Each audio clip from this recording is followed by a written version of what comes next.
ako sinabi sa akin ni James. Pero hindi ako masyado nagpakata. Inaako sa biro pero love, di lalo akong nawala ng pag-asang maging kami ni James Papadugo. Wala siyang nagawa, binasid na rin siya na nililigawan niya dahil sa ginawa ko. At ang balita ko ay may boyfriend na rin po ito kaya lalong nawala ng pag-asa itong si James. Papadugo kahit galit na galit sa akin si James ay hindi ko pa rin siya sinigla. Alam ko hindi gusto ng mga lalaki na babae ang nanliligaw sa kanila. Pero uso naman sa panahon nyo na babae na ang nanliligaw. Patasaan ba at magiging akin, kaya niya na akong lumabas. At sa pagkakataong yun ay hindi na niya ako iniindan. Sumisikot na siya. Paano ko pa ang tumama sa loto pagkagot ng mga sandaling yun?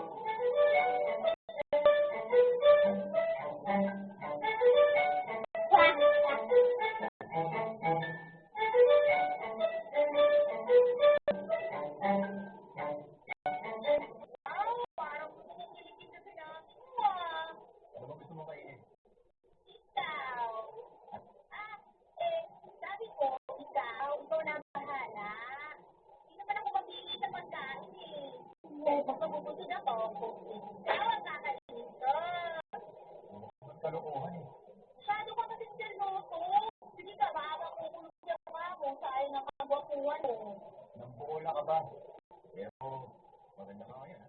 Ay, talaga ba? Ang pinakasubo kayo? Talaga may nakakaba? Oo naman, ayoko ng pag-ibig. Kaya ikaw, kung gusto mo na rin ako, sabihin mo na agad ngayon para bago tayo ulit. Isuotahan na kita.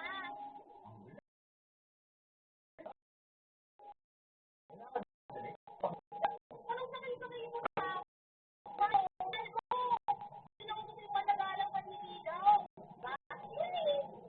Paano yun? Alam mo, kahit saan ka punta, may aswang. Hoy, sa amin walang aswang, ha? May aswang kahit saan. Aswang na biyanan. Aswang inaaswang ang asawa na may asawa. May ibang aswang naman yun, eh. Sandali.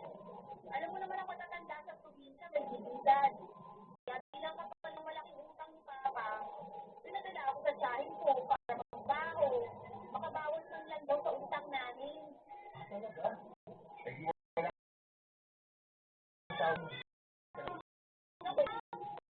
Kapatid siya ng Papa ko.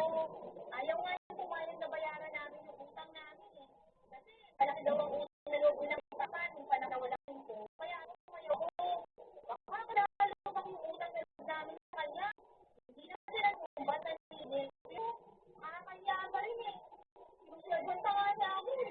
Kaya nakakapagpadala pa rin ako sa mga kapatid ko kahit pa paano. Ayaw ni Papa na tanggapin ko pero tinitignan sa akin ko. Dahil sinagdata ko naman yun. Kawawa din kasi yung mga kapatid ko. Tatanamin ko sa pagkakas. Saka ako lang isip yung pag-aaral ko. Pagkatusin ko ng mga kapatid ko. Mabait ka pa naman, ha? Hindi naman. Kasi siguro talaga kung talagang mahirap. Hindi lang sarili mo isipin mo yan. Kasama mo rin yung pamilya mo para parehas kayo kumain ng gulay. Nakakarap ka. Nakakarap ka. Nakakala ko, puro hindi lang alam mo.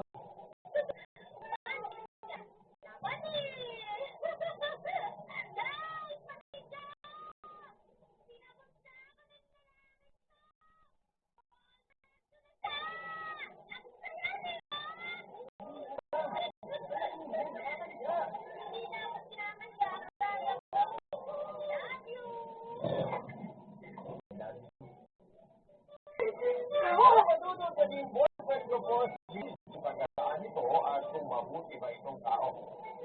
Nag-worry kasi ang tingin ko na baka dokohin na mga komedye. Kapatulog kahit na mayaman ang dahil ko, ay hindi siya kagaya ng ibang kamag-anak. Kahit isang bahay naman na pamangkin ang pagkakapon, ay hindi pinarapang sa akin ng tiyahin ko at mga pinsan na isa ako. At kung sila ang masusunod ay pag-aaralin nila ako. Mahal na mahal ko si James, Papadugo at ang akong gawin ang lahat para sa kanya. Pero nanapan ko na niloloko niya pala niya ako. Inandiyahan niya lang pala sa ginawa ko sa kanya at nililigawan niya. Kala ko yung mahal niya ako pero hindi pala. Pagpapagat lang pala ang lahat. Dahil naman chicken po! Sinasakyan lang daw niya ako para makaganti sa ginawa ko sa kanya. Hindi daw ako ang babaeng tipo niya papatuloy. Alingkara daw ako at hindi marunong mahiya. Tayo manalo daw ako sa ugali na babaeng tipo niya.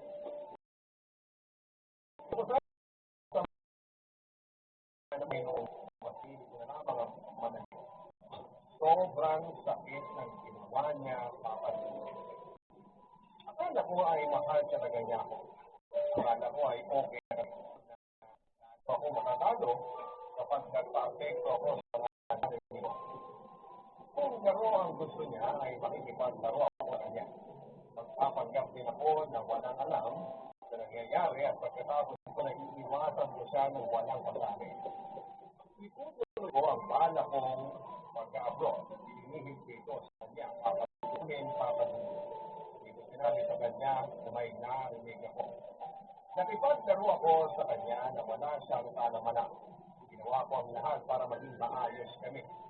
Naging mabuti akong girlfriend, binago ko ang sarili at ay binago ko para sa mismo ang mahulog sa patibong na ginawa niya.